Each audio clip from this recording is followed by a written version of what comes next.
Well, hi, I'm Dr. Paul Indman from the American Association of Gynecological Laparoscopists meeting in Washington, D.C.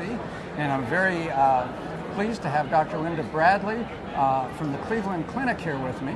And Dr. Bradley is a foremost expert in the treatment of fibroids or uterine myomas.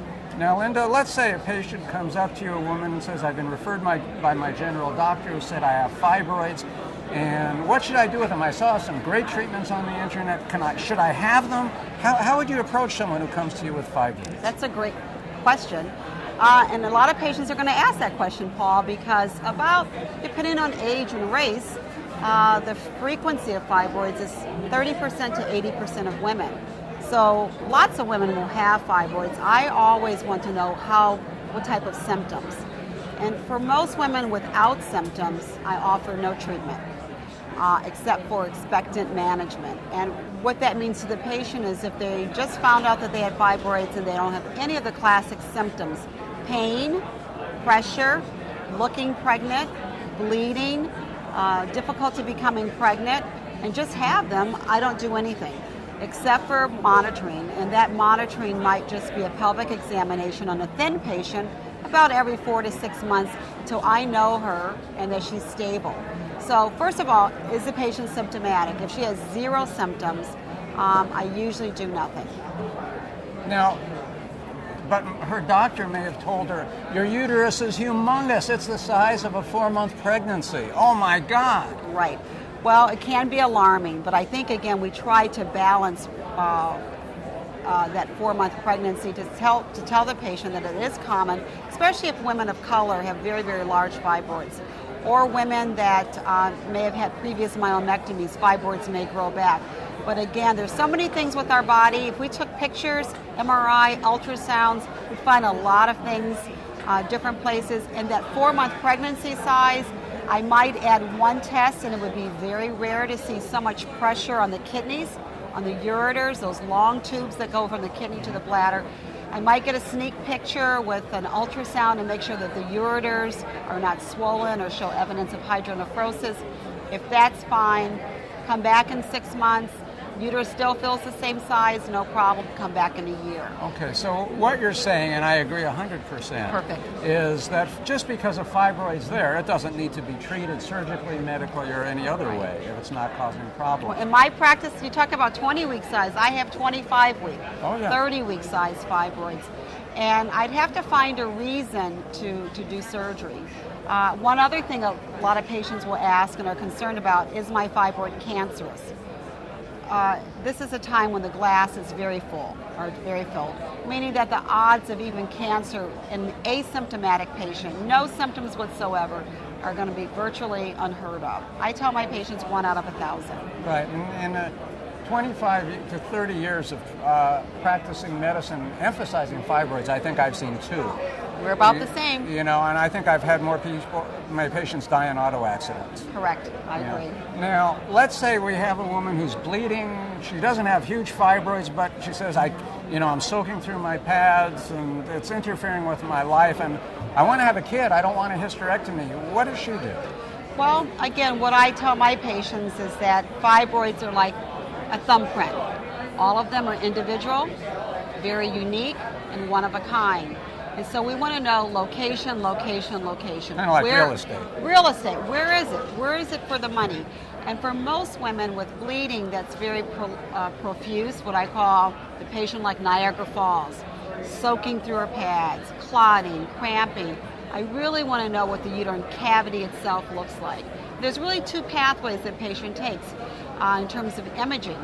Certain types of ultrasound, you get better pictures if your uterus is of a certain size. If it's of a different size, your pictures may not be as well. So if you're saying it's a normal size uterus, then I want to know what's going on in the cavity. And either I will offer that patient a test called a saline infusion sonogram, which allows me to look at the size, the width, and length of the uterus. Plus, with the installation of that fluid that we're now using, the saline, we can look at the beauty of the landscape of the endometrial cavity, where menstruation starts, and also look at the ovaries and the muscle of the uterus. So I use a lot of saline infusion sonography and also may need to complement it with office hysteroscopy. But what I'm trying to get at is knowing what's in the cavity is number one. Okay. And let's say you see a fibroid that's in the wall and it sticks into the cavity a little bit. And she's just bleeding all the time. Is that something she should have removed?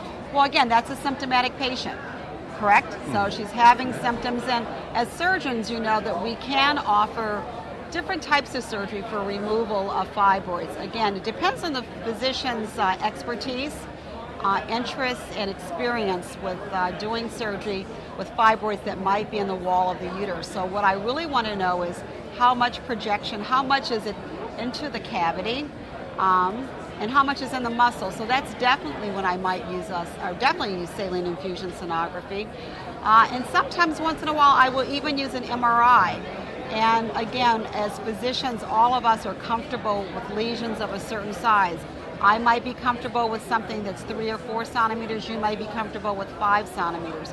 But I think it's important to have a very good informed consent talking with the patient. The larger the fibroid, as you recall, Paul, a lot of these surgeries are done with a fluid, irrigation, and I tell my patients it's like we have to look at absorption. The uterus is like a sponge, and so when we're doing surgery that might be very long. So now, Linda, I'm going to interrupt for Yes. 1 second. Now, you're talking about surgery through the cervix with a resectoscope, not making an incision. Is that correct? Okay. Yes. Just for so, non-doctors. yeah, we're talking about hysteroscopic through the vagina, Right. through the cervix, looking inside with a hysteroscope, which is like a long binocular, and then having instruments that allow us to shave off the fibroids. And so, again, we have to look at size, number, and locations. Certain locations, that procedure, as much as you and I both love it, we can't do it. The patient is just not an acceptable candidate. And other technology, sometimes including laparoscopic, sometimes traditional surgery, laparotomy might be in order. Okay. Now, So what I guess to make sure I'm Sure, summarizing, find out where your fibroid is and what the size is. And more of those that are in the cavity can often, depending on size and your doctor's expertise, would be able to be removed hysteroscopically, or we also say transcervically. right. I'd emphasize for that, for someone, there are a lot of doctors who dabble in that. Make sure there's someone who really does that extensively. That's not a procedure for someone to do just occasionally. Now, Practice makes perfect. right. And that's difficult. I have one more question, because a lot of women are told, well, you have to have a hysterectomy because to take out the fibroids is a bloody operation. Have you found that bleeding just keeps you from taking out fibroids frequently? No, bleeding is not. Bleeding has to be discussed with patients because it's a surgery. Laparoscopic, abdominal, or even a mini laparotomy or hysteroscopic surgery can be associated with blood loss. It happens less than 2% of the time, especially with the uterus that's smaller. A larger uterus may have the potential, but the odds are very, very low. Right. So I think the take-home message of that is if you have a surgeon who says you need a hysterectomy because a myomectomy bleeds too much, I think it's time to look for a more experienced surgeon. Okay, I want to thank you. This is Linda Bradley. I'm Paul Indman from the AAGL meeting in Washington, D.C. Thank you.